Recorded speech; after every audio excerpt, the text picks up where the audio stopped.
बाबा साहब आम्बेडकर, आप सब 2 बार बोलिए, अमर रहे, अमर रहे। बाबा साहब आम्बेडकर, बाबा साहब आम्बेडकर, बाबा साहब आम्बेडकर। हरियाणा के मुख्यमंत्री श्रीमान नायब सिंह सैनी जी,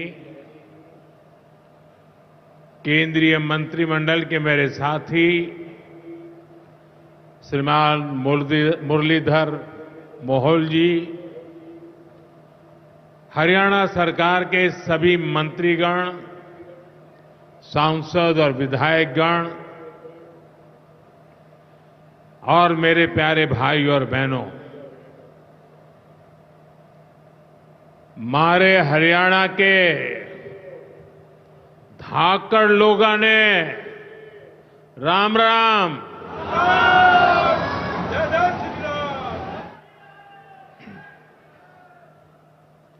ठाडे जवान, ठाडे खिलाड़ी और ठाडा भाईचारा, यो से हरियाणा की पहचान।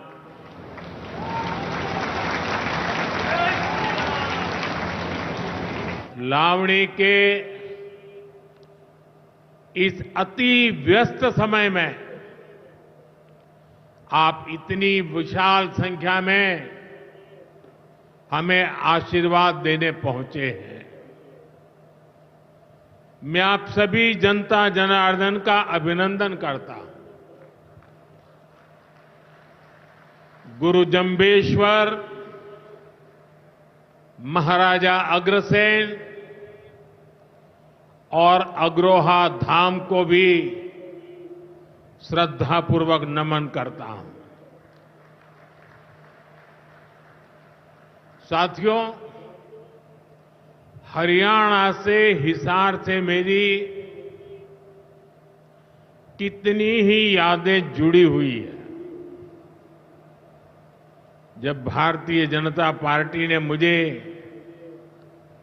हरियाणा की जिम्मेदारी दी थी, तो यहां अनेक साथियों के साथ मैंने लंबे समय तक मिलकर काम किया था। इन सभी साथियों के परिश्रम ने भारतीय जनता पार्टी की हरियाणा में नींव को मजबूत किया है। और आज मुझे ये देखकर गर्व होता है कि भाजपा विकसित हरियाणा, विकसित भारत के लक्ष्य को लेकर पूरी गंभीरता से काम कर रहा है। साथियों, आज का दिन हम सभी के लिए, पूरे देश के लिए और खास करके दलित, पीड़ित, वंचित, शोषित, उन सब के लिए बहुत महत्वपूर्ण दिवस है। उनके जीवन में तो दूसरी दिवाली होती है। आज संविधान निर्माता बाबा साहब आम्बेडकर की जयंती है। उनका जीवन, उनका संघर्ष, उनका जीवन संदेश हमारी सरकार की 11 साल की यात्रा का प्रेरणा स्तंभ बना है। हर दिन, हर फैसला, हर नीति बाबा साहब आम्बेडकर को समर्पित है। वंचित, पीड़ित, शोषित, गरीब, आदिवासी, महिलाएं, इनके जीवन में बदलाव लाना, इनके सपनों को पूरा करना, ये हमारा मकसद है। इसके लिए निरंतर विकास, तेज विकास, और यही भाजपा सरकार का मंत्र है। साथियों, इसी मंत्र पर चलते हुए आज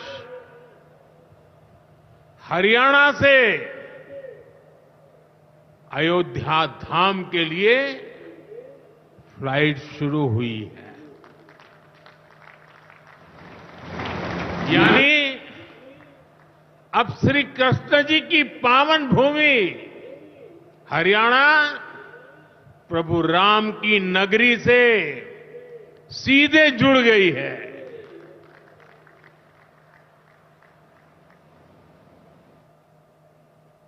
अग्रसेन हवाई अड्डे से वाल्मीकि हवाई अड्डे आज सीधी उड़ान भरी जा रही है। बहुत जल्द यहां से दूसरे शहरों के लिए भी उड़ानें शुरू होगी। आज हिसार एयरपोर्ट की नई टर्मिनल बिल्डिंग का शिलान्यास भी हुआ है। ये शुरुआत हरियाणा की आकांक्षाओं को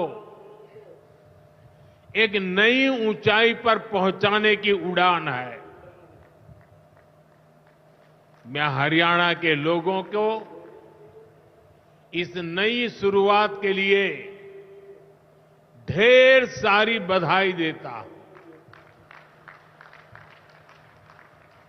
साथियों, मेरा आपसे वादा रहा है, हवाई चप्पल पहनने वाला भी हवाई जहाज में उड़ेगा।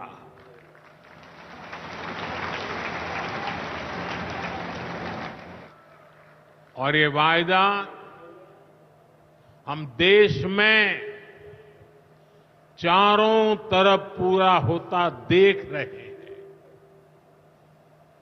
बीते 10 सालों में करोड़ों भारतीयों ने जीवन में पहली बार हवाई सफर की है। हमने वहां भी नए एयरपोर्ट बनाए, जहां कभी अच्छे रेलवे स्टेशन तक नहीं थे। 2014 से पहले देश में 74 एयरपोर्ट थे। सोचिए, 70 साल में 74। आज देश में एयरपोर्ट की संख्या 150 के पार हो गई है।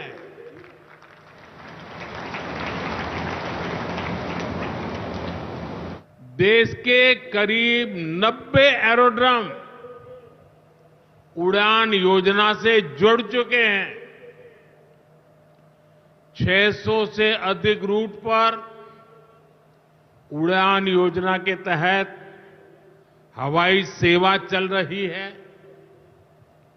इनमें बहुत कम पैसों में लोग हवाई यात्रा कर रहे हैं,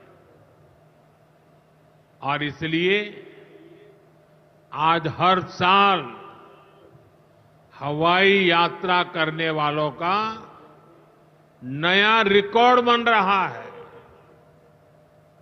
हमारी एयरलाइन कंपनियों ने भी रिकॉर्ड संख्या में 2000 नए जहाजों का, हवाई जहाजों का ऑर्डर दिया है। और जितने नए जहाज आएंगे, उतनी ही ज्यादा नौकरियां पायलट के रूप में हो, एयर होस्टेस के रूप में हो, सैकड़ों नई सेवाएं भी होती है। एक जगह हवाई जहाज चलता है तब ग्राउंड स्टाफ होता है, न जाने कितने काम होता है। ऐसी अनेक सेवाओं के लिए नौजवानों को रोजगार के अवसर मिलेंगे।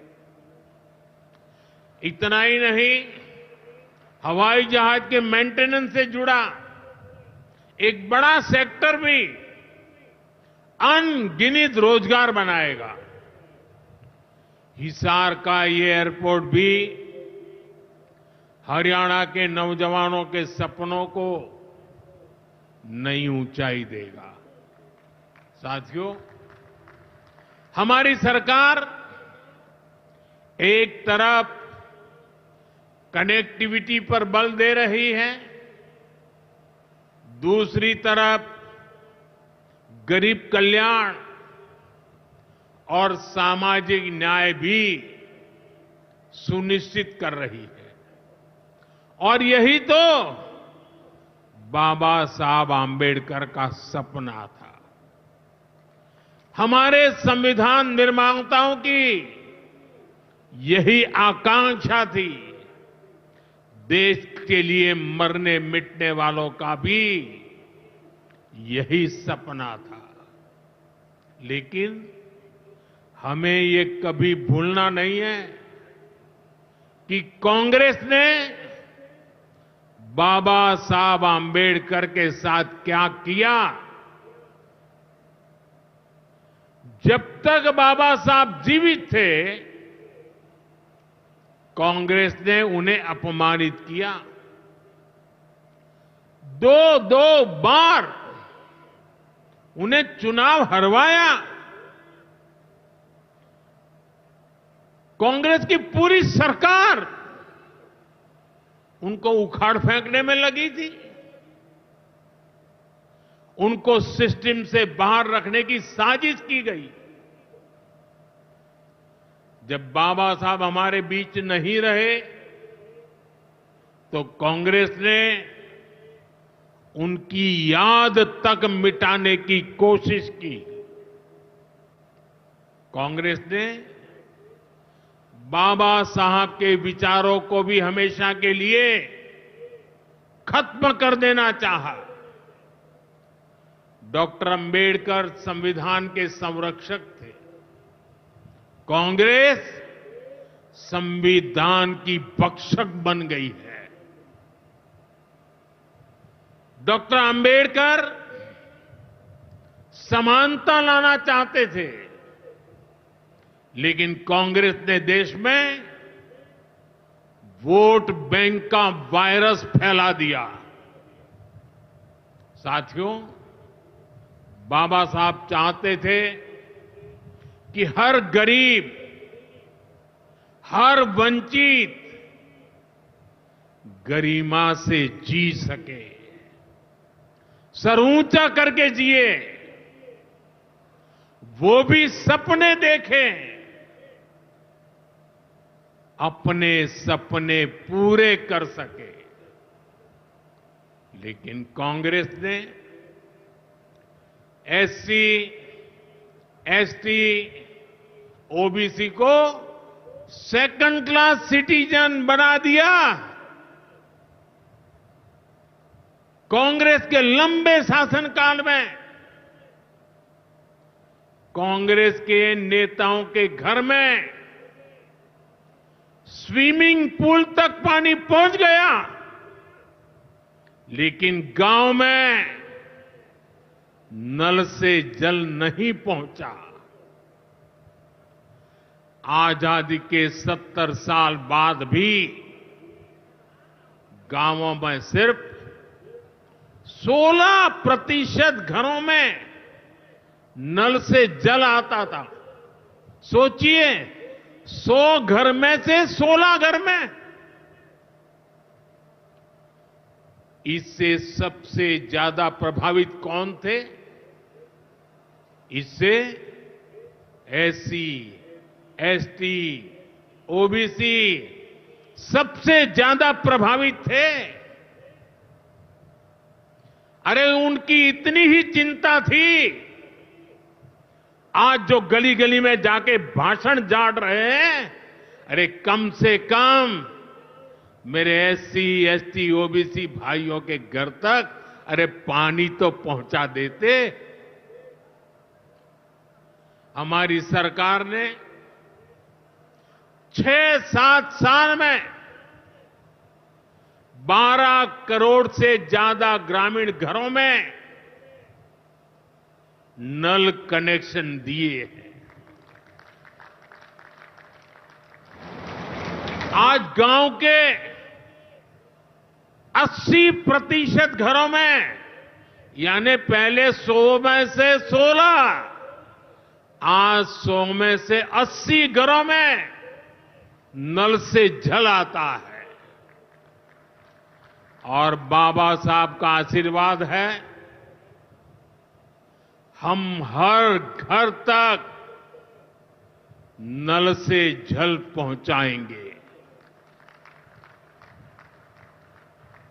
शौचालय के अभाव में भी सबसे बुरी स्थिति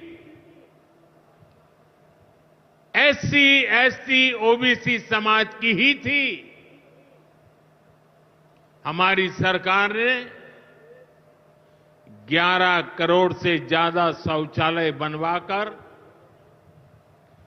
वंचितों को गरिमा का जीवन दिया है।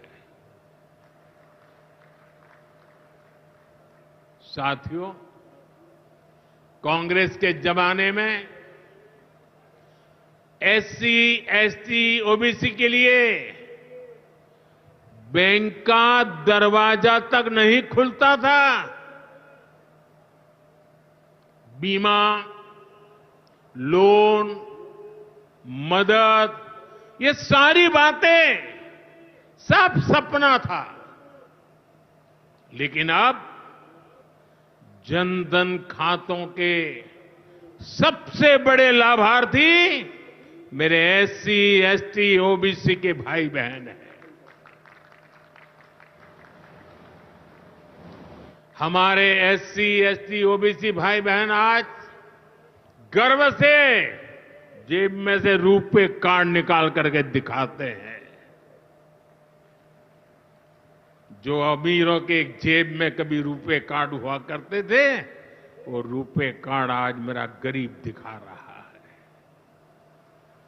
साथियों, कांग्रेस ने हमारे पवित्र संविधान को सत्ता हासिल करने का एक हथियार बना दिया। जब जब कांग्रेस को सत्ता का संकट दिखा, उन्होंने संविधान को कुचल दिया।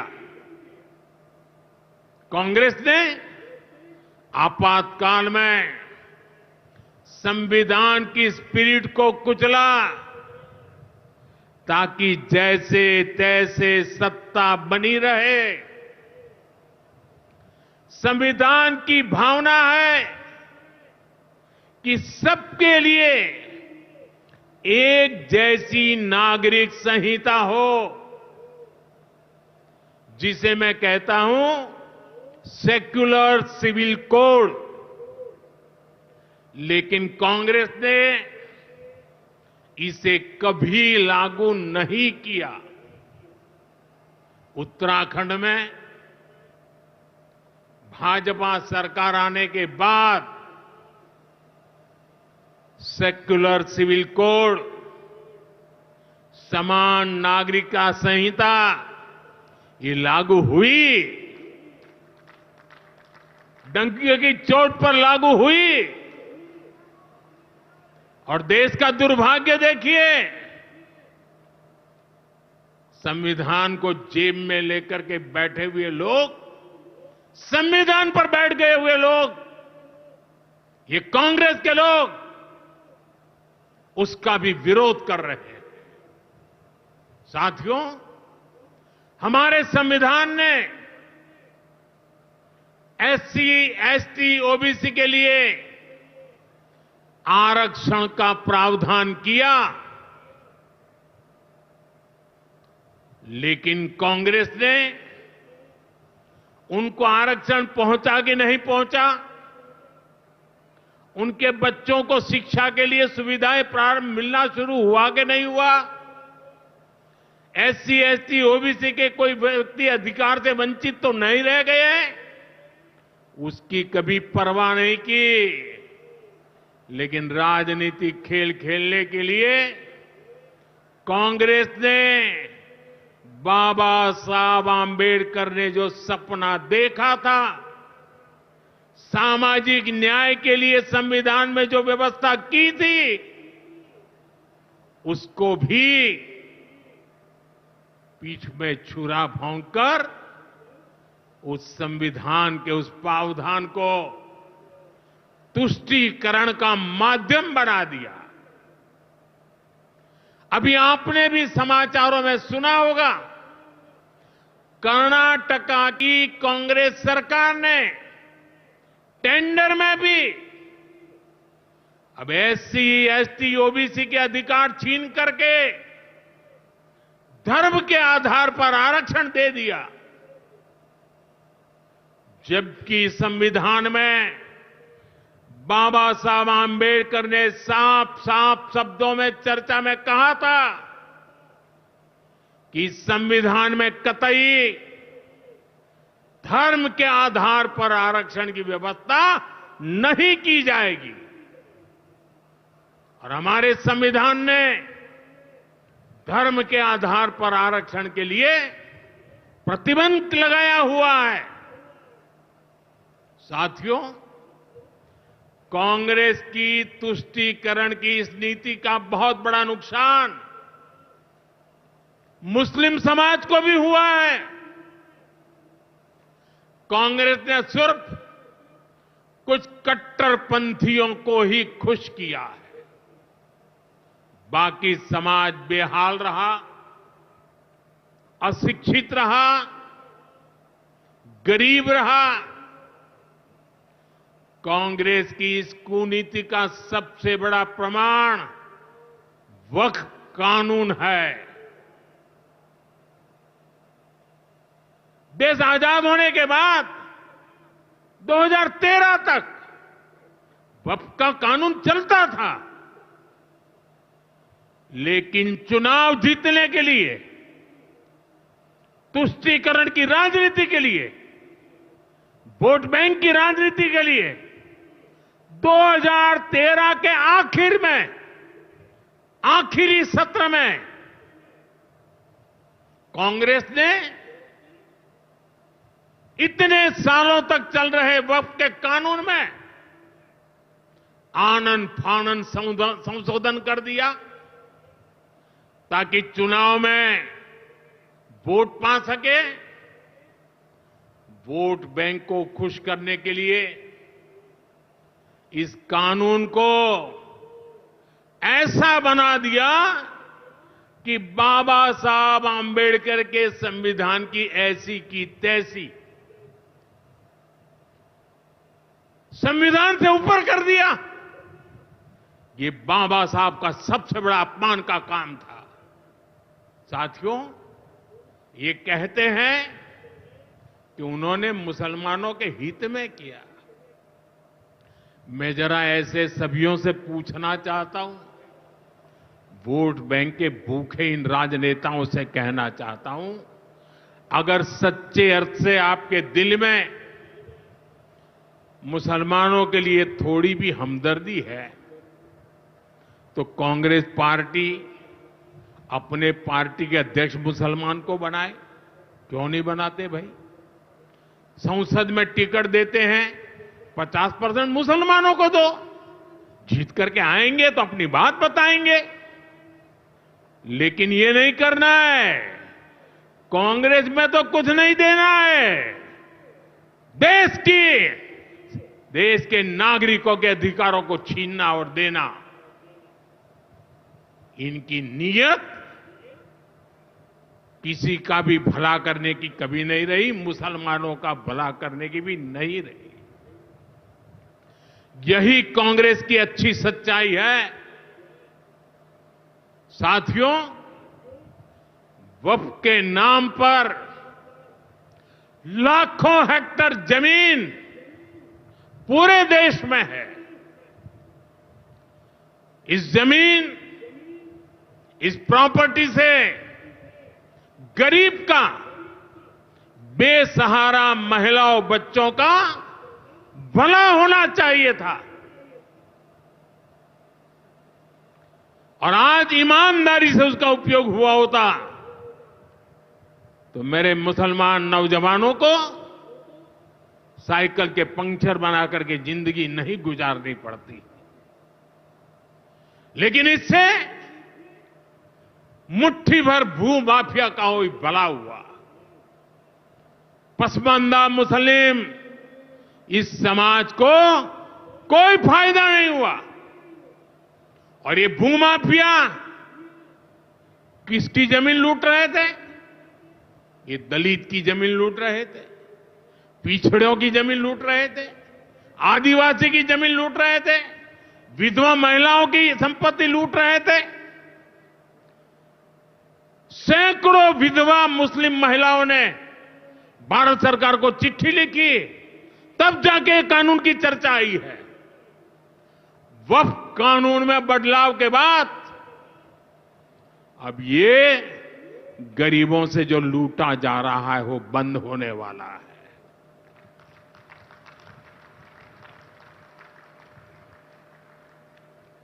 और सबसे बड़ी बात, हमने एक बहुत बड़ा जिम्मेदारीपूर्ण महत्वपूर्ण काम किया है। हमने इस वक्फ कानून में एक और प्रावधान किया है। अब नए कानून के तहत, वक्फ के कानून के तहत किसी भी आदिवासी की जमीन को हिंदुस्तान के किसी भी कोने में आदिवासी की जमीन को, उसके घर को, उसकी संपत्ति को ये वक्फ बोर्ड हाथ भी नहीं लगा पाएगा। ये आदिवासी के हितों की रक्षा करने का, संविधान की मर्यादाओं का पालन करने का हमने बहुत बड़ा काम किया है। नए प्रावधानों से वक्फ की भी पवित्र भावना का सम्मान होगा। मुस्लिम समाज के गरीब और पसमानदा परिवारों, मुस्लिम महिलाओं, खास करके मुस्लिम विधवाओं को, मुस्लिम बच्चों को उनका हक भी मिलेगा और भविष्य में उनका हक सुरक्षित रहेगा। और यही तो बाबा साहब आंबेडकर ने संविधान के स्पिरिट में हमें काम दिया हुआ है। यही असल स्पिरिट है, यही असली सामाजिक न्याय है। साथियों, हमारी सरकार ने 2014 के बाद बाबा साहब आंबेडकर की प्रेरणा को आने वाली पीढ़ियों तक पहुंचाने के लिए अनेक महत्वपूर्ण कदम उठाए। बाबा साहब देश और दुनिया में जहां जहां रहे, वे सभी स्थान उपेक्षित थे। जो संविधान के नाम पर अपनी राजनीतिक रोटी सेकने के लिए निकले हैं, उन्होंने बाबा साहब से जुड़े हुए हर स्थान का अपमान किया, इसे इतिहास से मिटाने का प्रयास किया। स्थिति ये थी कि मुंबई के इंदु मिल में बाबा साहब आंबेडकर का स्मारक बनाने के लिए भी देश भर में लोगों को आंदोलन करने पड़े। हमारी सरकार ने आते ही इंदु मिल के साथ साथ बाबा साहब आंबेडकर की महू की जन्मभूमि हो, बाबा साहब आंबेडकर जी की लंदन की शिक्षा भूमि हो, दिल्ली में उनकी महापरिनिर्वाण स्थली हो, या फिर नागपुर की दीक्षा भूमि हो, हमने सभी का विकास किया, इनको पंच तीर्थ के रूप में विकसित किया है। मेरा सौभाग्य है कि कुछ दिन पहले ही मुझे दीक्षा भूमि में जाकर, नागपुर जाकर बाबा साहब को नमन करने का अवसर मिला। साथियों, कांग्रेस के लोग सामाजिक न्याय की बड़ी बड़ी बातें करते हैं, लेकिन हमें ये भी याद रखना है कि कांग्रेस ने बाबा साहब आंबेडकर और चौधरी चरण सिंह जी, इन दोनों महान सपूतों को भारत रत्न नहीं दिया था। बाबा साहब आंबेडकर को भारत रत्न तब मिला जब केंद्र में भाजपा के समर्थन वाली सरकार बनी। वहीं हमें गर्व है कि भाजपा की ही सरकार ने चौधरी चरण सिंह जी को भी भारत रत्न दिया है। साथियों, सामाजिक न्याय के, गरीब कल्याण के पथ को हरियाणा की भाजपा सरकार भी निरंतर सशक्त कर रही है। सरकारी नौकरियां की भी हरियाणा में क्या हालत थी, आप सबको पता है। यूं किया करते, जे नौकरी लागनी है तो किसी नेता के गैल हो ले, और न तो रुपया ले आ, बापू की जमीन और मां के तो जेवर भी बिक जाया करते। मुझे खुशी है कि नायब सिंह सैनी जी की सरकार ने कांग्रेस की इस बीमारी का इलाज कर दिया।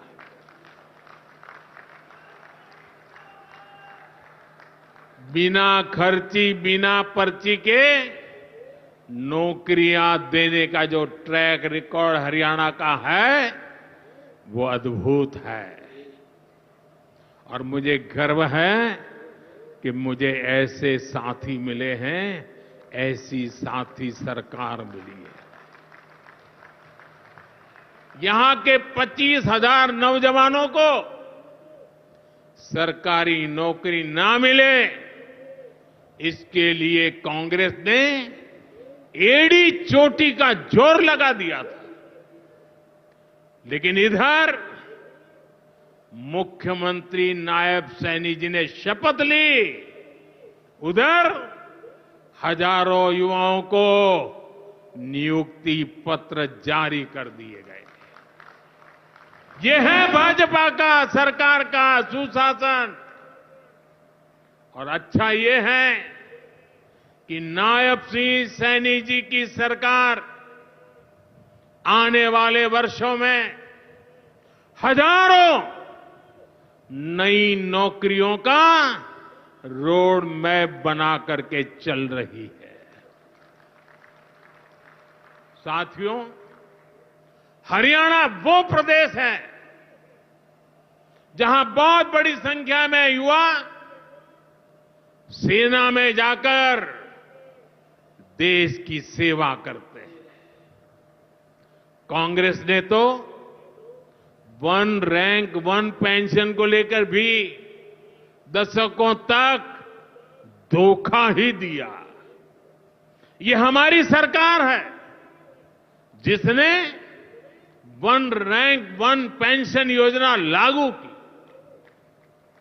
अब तक हरियाणा के पूर्व फौजियों को भी ओआरओपी के वन रैंक वन पेंशन के 13,500 करोड़ रुपए, 13,500 करोड़ रुपए दिए जा चुके हैं। आपको याद होगा, इसी योजना पर झूठ बोलते हुए कांग्रेस सरकार ने पूरे देश के फौजियों के लिए सिर्फ 500 करोड़ रुपए का प्रावधान किया था। अब आप सोचिए, अकेले हरियाणा में 13,500 करोड़, और कहां 500 करोड़, कैसी आंख में धूल डालने की प्रवृत्ति थी। कांग्रेस किसी की सगी नहीं है, वो सिर्फ सत्ता की सगी है।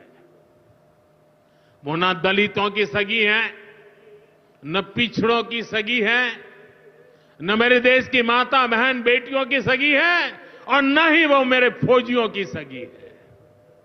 साथियों, मुझे पूरा विश्वास है कि हरियाणा विकसित भारत के संकल्प को मजबूती देगा। खेल हो या फिर खेत, हरियाणा की मिट्टी की खुशबू दुनिया भर में महक बिखेरती रहेगी। मुझे हरियाणा के अपने बेटे बेटियों पर बहुत भरोसा है। ये नया एयरपोर्ट, ये नई उड़ान हरियाणा के सपनों को पूरा करने की प्रेरणा बने, और इतनी विशाल संख्या में आप आशीर्वाद देने आए, ये मेरा सौभाग्य है। मैं आपको सर झुका करके नमन करता हूं, और अनेक सफलताओं के लिए अनेक अनेक शुभकामनाएं देता हूं, बहुत बहुत बधाई देता हूं। मेरे साथ बोलिए, भारत माता की, भारत माता की, भारत माता की।